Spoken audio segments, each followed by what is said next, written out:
Hey guys, tonight we step into the smoky breath of early morning in a tiled roof village nestled somewhere in what's now South Korea.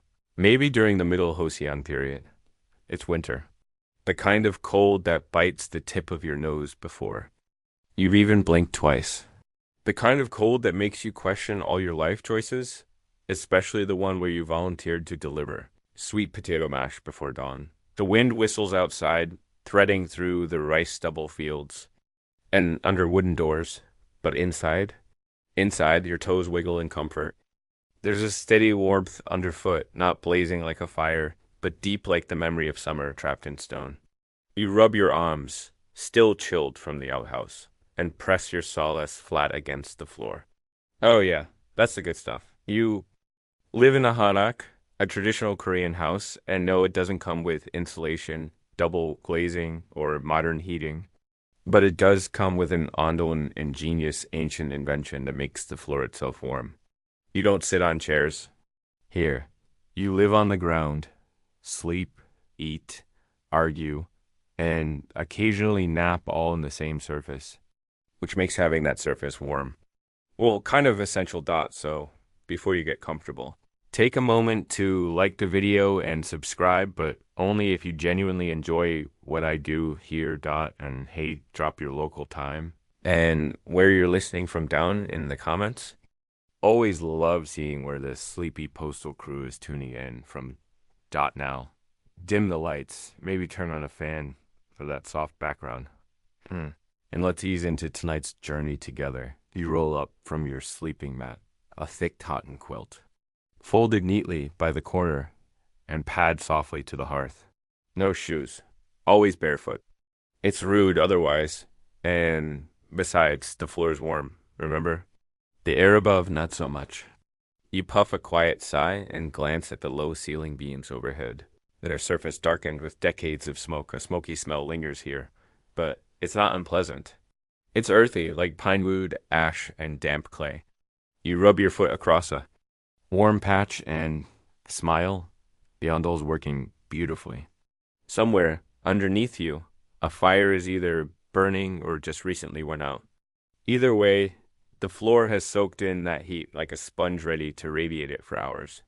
You head outside, hugging your robe tighter against the bite of morning. The chimney puffs faintly behind the house. It doesn't rise from the roof like in Western houses. It stands at the far edge, connected by long flues running beneath your room like a hidden highway of heat. That's the genius of it. The fire is made near the kitchen or the entrance, and the smoke snakes beneath your feet before it ever escapes into the sky. Most folks think of heating as fire equals warmth. But here, fire equals hot gas equals warm stone equals cozy feet. There's a delay too. Slowness.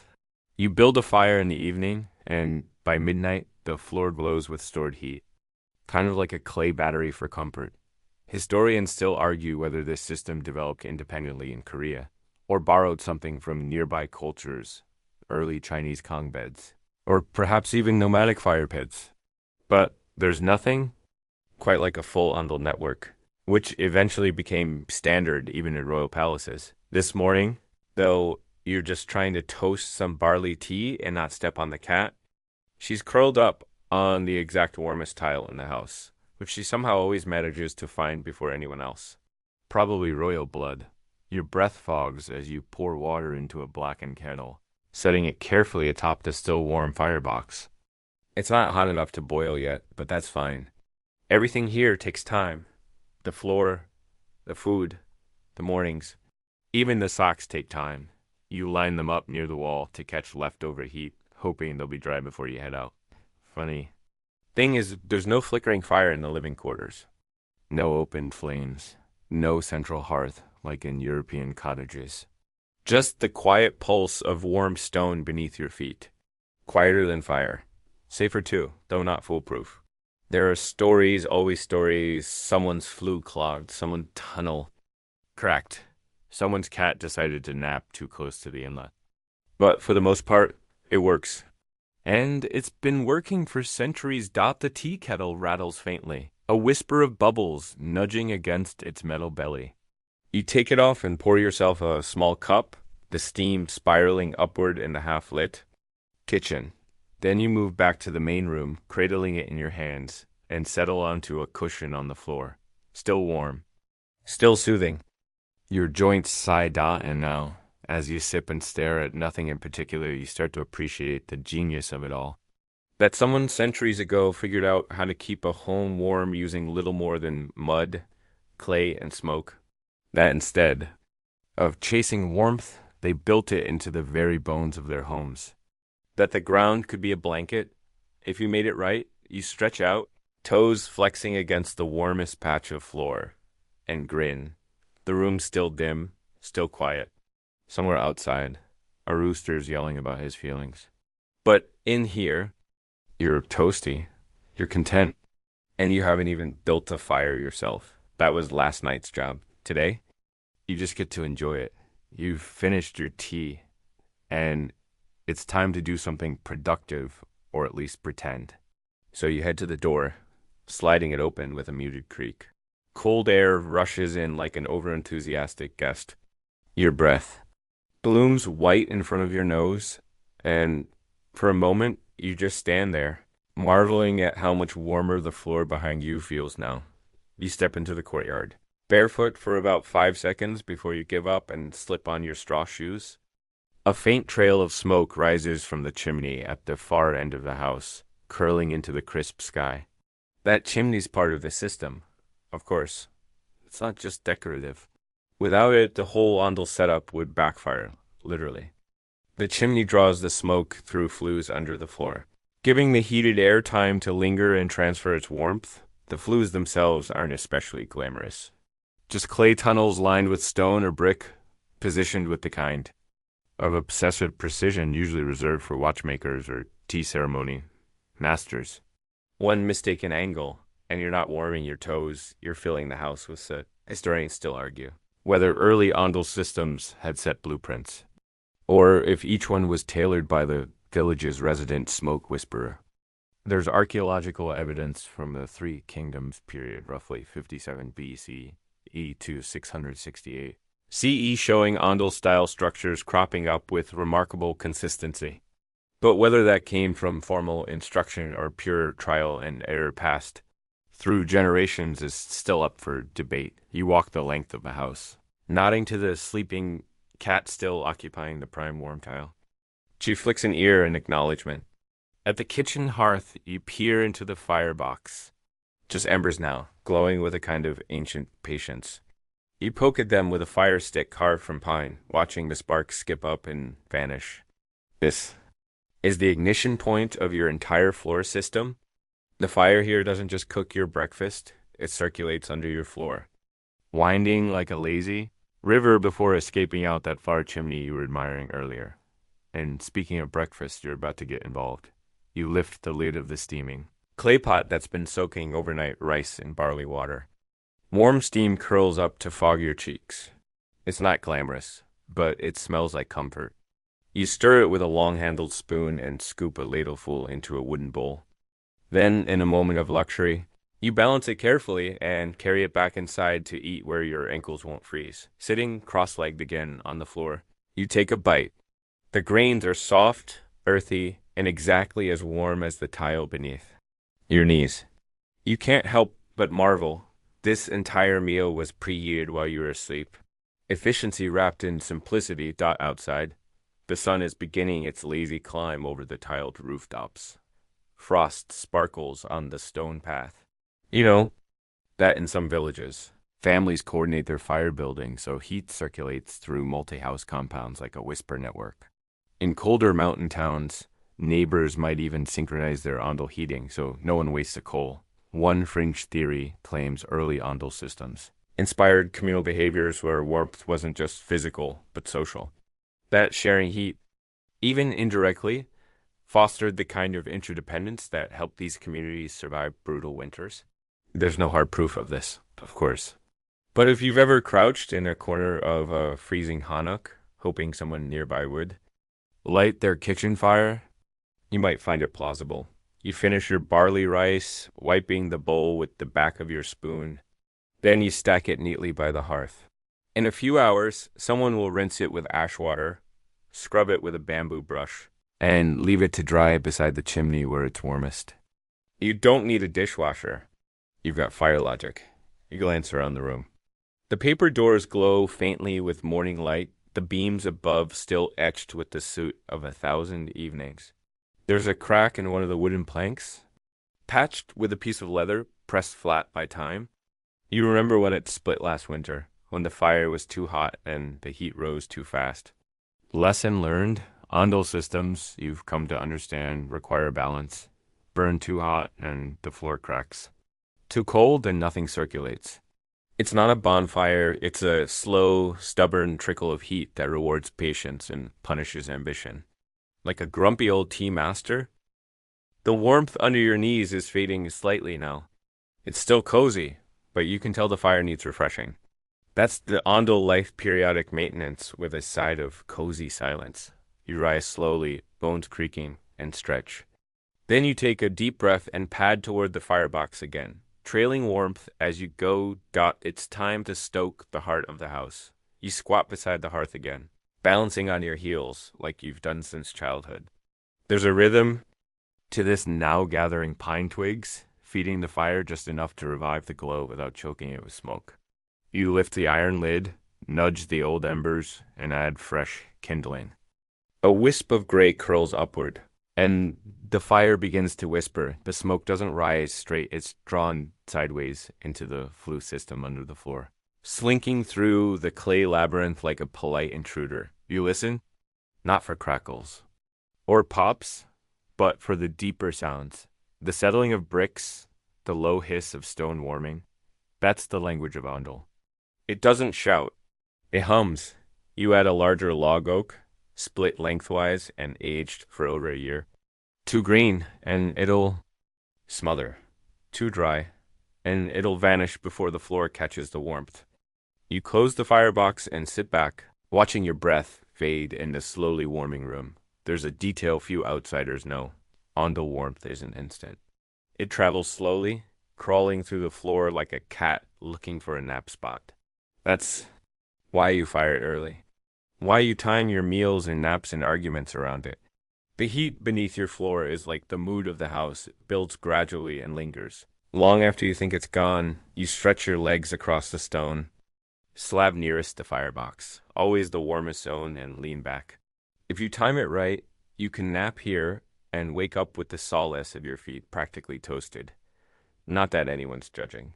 In a society built on seasons and survival, heat is currency. And right now, you're rich. Outside, the air's still biting. You can hear the rustle of dry leaves and the faint clack of a neighbor chopping wood. Somewhere in the distance, a rooster takes a half-hearted stab at announcing the day. You wonder if he's standing on warm stone, too? Probably not. Now, if you were royalty, say, living in one of the grand Joseon palaces, your Ondol experience would be dialed up to 11. Artisans would monitor flue angles like they were navigating sea charts. Wood would be curated like fine wine. The rooms would have graded zones of heat depending on your rank. Kings didn't get cold feet, literally. There were even guards responsible for checking floor temperatures. You're your own temperature guard. Historians still argue whether the Ondol's perfection was a lucky accident or the result of long-term experimentation. Some believe it evolved from simple fire pits in prehistoric huts, gradually adapting to the unique materials of the Korean peninsula, especially the abundance of clay and stone. Others think it might have borrowed influences from nearby civilizations, like China's Kong bed stove systems, but evolved independently over time. You shift slightly as the floor warms more evenly. One foot's hot, the other's still thinking about it. That's the thing about Ondol, it teaches patience. You can't rush heat through stone. You can't microwave a 1,000-year-old system. It's at this moment snug, semi-horizontal, mildly smug about your fire-stoking skills that you hear the cat again. She's moved. Now she's taken over the slab you just warmed. Typical. You shuffle to the next tile and let her win this round. It's her house too, technically. You both understand the rules of this warm, clay-floored kingdom. Your mind drifts a bit. You remember the stories your grandmother told about how villagers would sleep in rows on heated floors, bundled in quilts, trading stories under smoky rafters.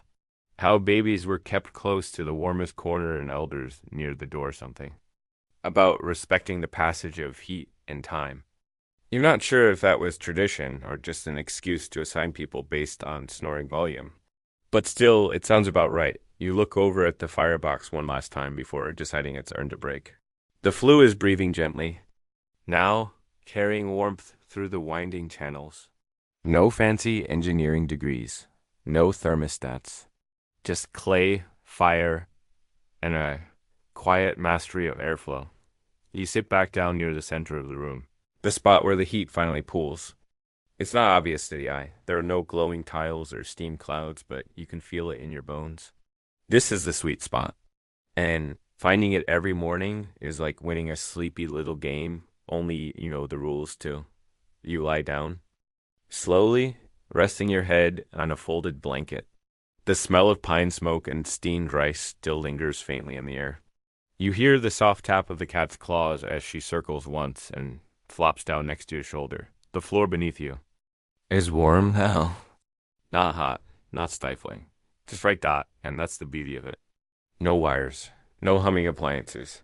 Just a clay floor and the fire you built with your own hands. It will hold this heat for hours long enough to nap, read, maybe even dream a little. You pull the blanket over your legs, not because you're cold, but because it feels good. That's the Ondol way.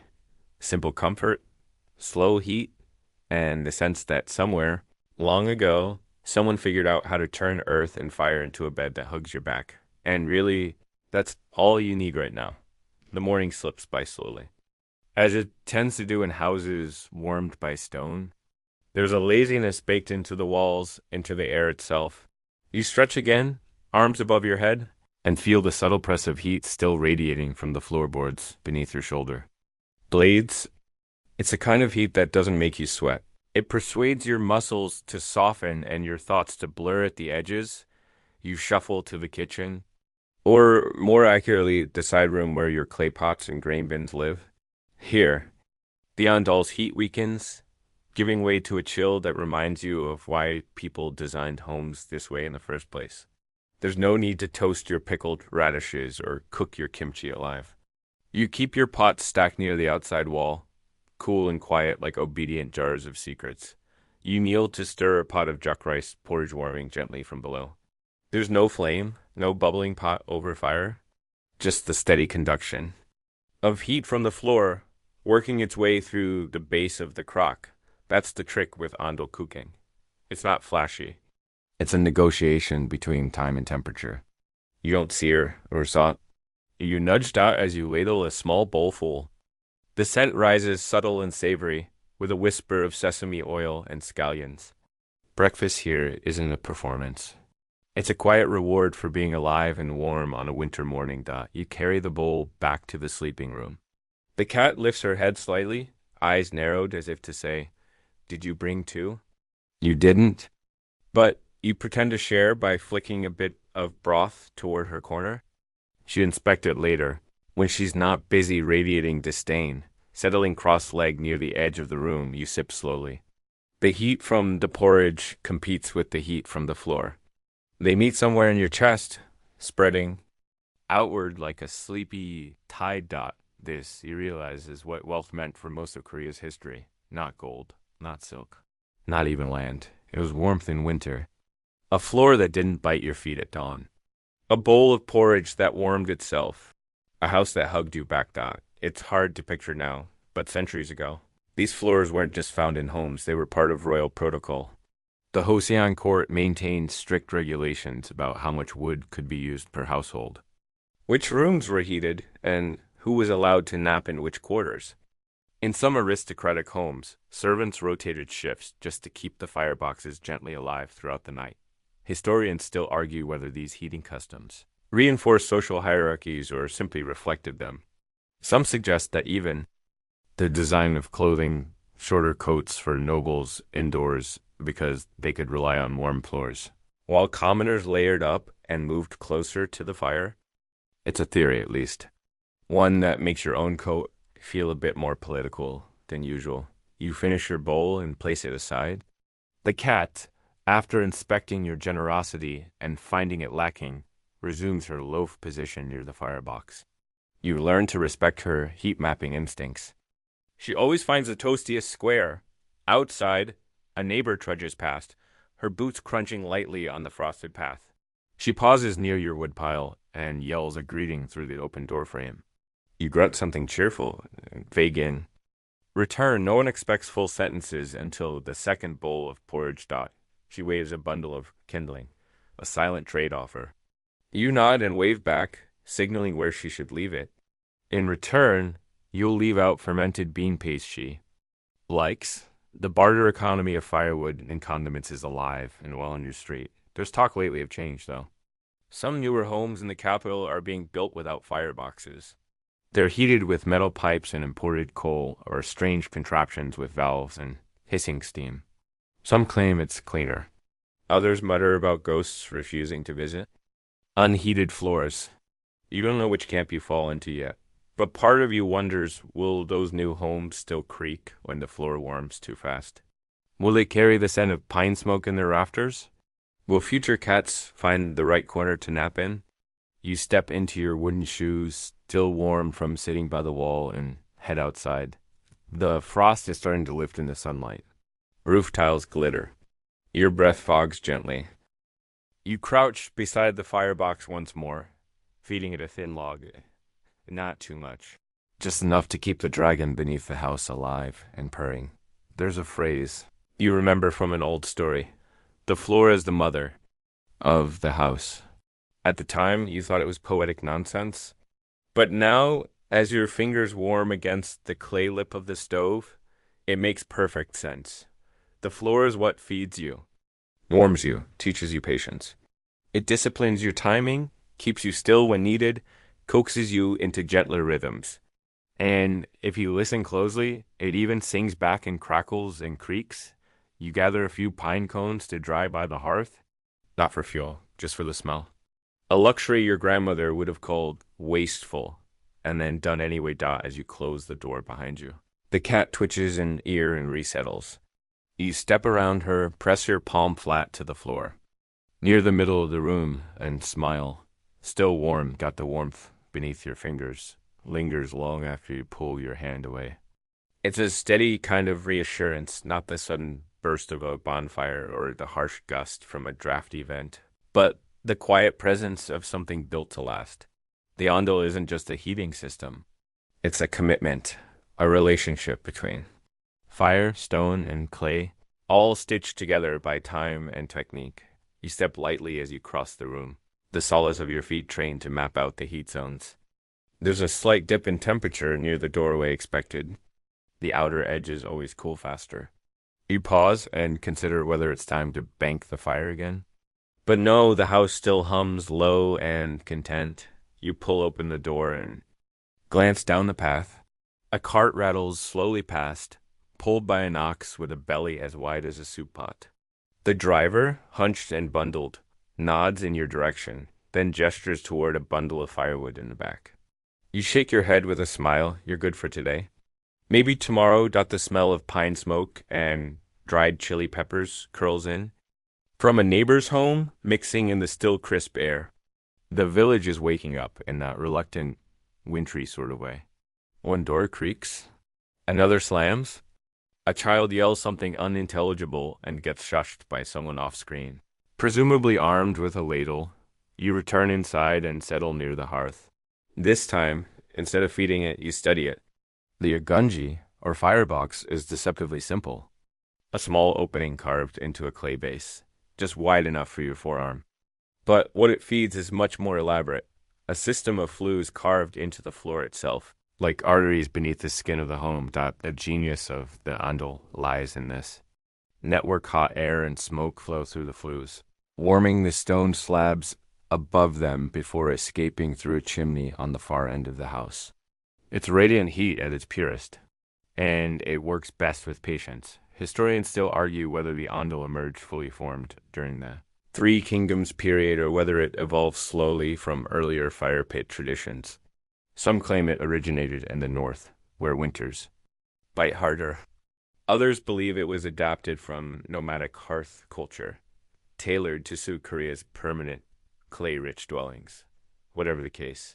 By the time of the Goryeo dynasty, the Ondol was common enough to feature in court records and poetry alike. Peasants relied on it. Nobles refined it. Even Buddhist temples carved subtle variations into their layouts to accommodate its winding heat. You glance down again and run your fingers along the seam of a slab. The stone is ancient, polished smooth by centuries of footsteps and sleep. If it could speak, it would hum lullabies and gossip in equal measure. Not every house used stone, of course. In poorer regions, people substituted thick clay plates or compacted mud bricks. They didn't hold the heat quite as long, but they did the job. And when winter nights dipped below freezing, even a little retained warmth could mean the difference between comfort and cracked fingertips. Your neighbor once told you that her grandmother used to hide dried sweet potatoes beneath the ondol. Slabs. Come morning, they'd be roasted, warm and chewy, with skin that flaked off like old parchment. It wasn't fancy cuisine, but in a room where your toes didn't ache with cold, it tasted like a festival. You lie back now, flat on the floor, your head resting on a wooden pillow carved to cradle the neck. The heat rises into your spine, spreading outward through your shoulders. It's a strange kind of luxury, lying on something that once carried smoke and ash, but now holds only comfort. The cat joins you, as expected, making exactly 3 turns, before curling into a soft comma beside your ribs. You envy her lack of responsibility. She's never once stoked the fire, and yet she benefits most. Overhead, the ceiling beams creak faintly. This house isn't new. It's a patchwork of generations, each layer added with care and compromise. The rafters are dark with soot, not from recent fires, but from the decades when chimneys weren't quite as efficient. That's one reason newer Ondol systems include metal dampers tools your grandfather would have sneered at, but quietly appreciated come January. Outside. The wind picks up briefly, rattling dried peppers hanging from the window hook. You hear the flap of a banner down the road, announcing the approach of a minor festival, something about rice wine and fermented cabbage. The usual. You close your eyes again, letting the heat pull you deeper into the floor's embrace. The ondol doesn't just warm your feet. It shapes your posture, your rhythm, your preferences. That's why so many traditional Korean homes are designed with low furniture or no furniture at all. You're meant to live close to the ground, to share heat, to become part of the architecture. Some scholars argue that this closeness to the floor fostered a particular kind of domestic intimacy. Meals were shared cross-legged, stories told while heads rested on warm tiles. Babies learned to crawl over radiant stone. Elders passed the long winters lying flat, fingers interlaced behind their heads, watching the smoke curl gently from the chimney outside. Of course, the modern world doesn't always make room for floor living. But even now, many Korean homes retain some form of ondol, albeit with hot water pipes instead of wood-fired flues. It's a nod to tradition, adapted for thermostats and morning commutes. Still, part of you wonders what's been lost in the shift. That gentle crackle, the scent of pine and smoke, the way each creak of the slab seemed to speak your name. These aren't features in a brochure. They're memories etched into clay. The cat shifts in her sleep and sighs, the sound barely audible, over the whisper of wind outside. You reach over and trace a finger along her spine, warmed by the floor and by you. You let your hand drop. The stone cradles it gently, like always. Still warm. The morning creeps in without ceremony. You blink awake to find your breath no longer visible in the air, a sure sign the ondol held overnight. Your blanket has slipped off at some point, but you're not cold. Not really. The warmth rises gently from the floor, like a memory you haven't quite remembered yet. Outside, the faint chatter of a market setting up drifts in with the breeze. You smell rice boiling in someone's pot, and faintly, the woody tang of charcoal smoke curling up from distant chimneys. Another day, another fire to tend. You sit up slowly, bones creaking, and swing your feet to the side. The warmth from the floor doesn't reach the doorway, not completely, and the cold there nips at your toes like a mischievous dog. You hurry across it with practiced steps, yanking on thick socks knit from scratchy wool. They do the trick dot in the main room. Someone has already begun stoking the firebox. You hear the scrape of a metal poker, the dull thud of firewood settling, the soft whoosh of flame taking hold. The agunji breathes to life. It's a quiet ritual, but not an insignificant one. This little box fuels everything. The floor, the food, the feeling that home is more than walls. You kneel beside it and check the draft. The chimney is clear. No smoke backing out. You add another log, just to be safe, and let the fire feed itself dot as you work. You think back to a story told by a traveling merchant, a man with a nose like a parsnip, and stories that always seemed 30% real. He claimed that in some mountain towns, there were homes where the agunji had been lit continuously for over 30 years. Never fully out. Passed from mother to daughter, from one sleepy winter to the next. Historians still argue whether these claims are folklore or fact. It's hard to verify when you're measuring generations in embers, but the sentiment lingers. Fire, after all, is memory. And Ondol remembers everything. You stand and stretch, arching your back until your shoulders pop like rice crisps. The cat has relocated to the sun patch near the window, tail flicking lazily. She eyes you, then yawns in judgment. Clearly, you should have been up earlier. Don't you pad over to the kitchen alcove? It's simple.